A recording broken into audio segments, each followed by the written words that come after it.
Welcome, to STEMinist Talk. This is our podcast dedicated to highlighting inspiring stories of women in science.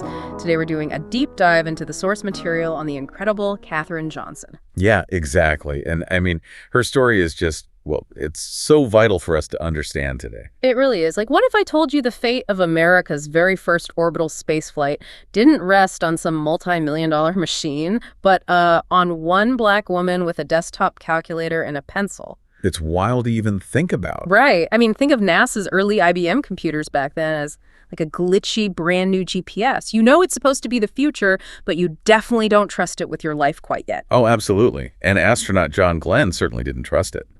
Before he launched into orbit, he basically demanded a trusted local guide, to manually verify his trajectory.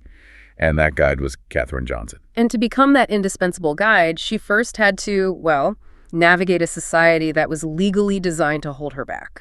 Yeah, so looking at her early life, she was born in 1918, and the sources say she loved counting everything, like the steps she took, the plates she washed, literally everything. Oh, wow. So she was just naturally mathematically wired from the start. She really was.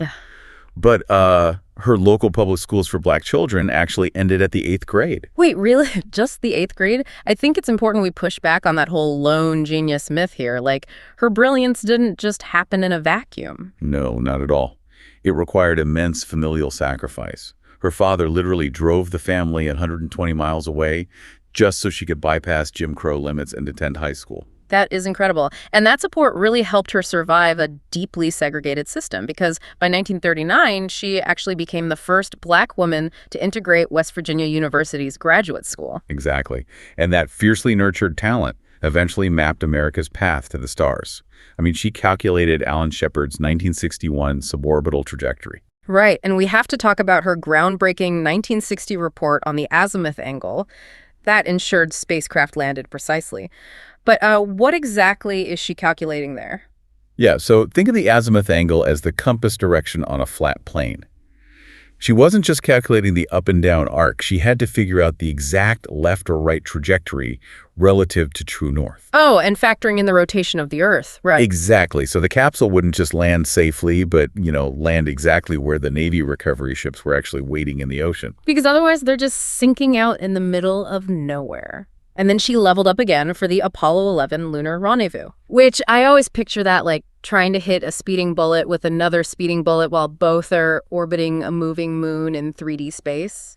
Well, that describes the difficulty, but maybe not the geometry.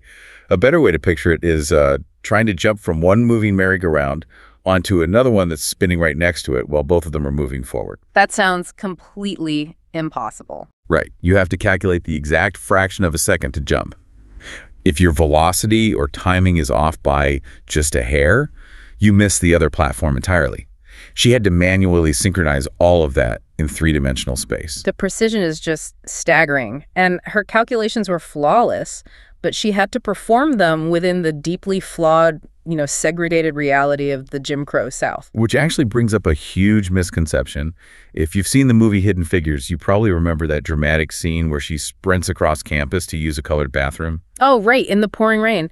But the historical sources confirm she didn't actually do that, did she? No, she didn't. The records clarify that she didn't even realize the bathrooms were segregated at first because the white ones were completely unmarked. So when she found out, she just ignored the rules and used the white restrooms anyway. Yep.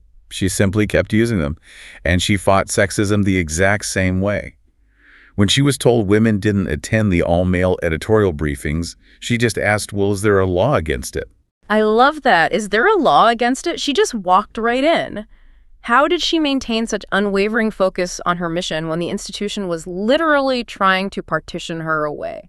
I mean, her quiet, unyielding excellence really was her shield. She demanded her space through undeniable competence. Which proves that the history of science is inextricably the history of women.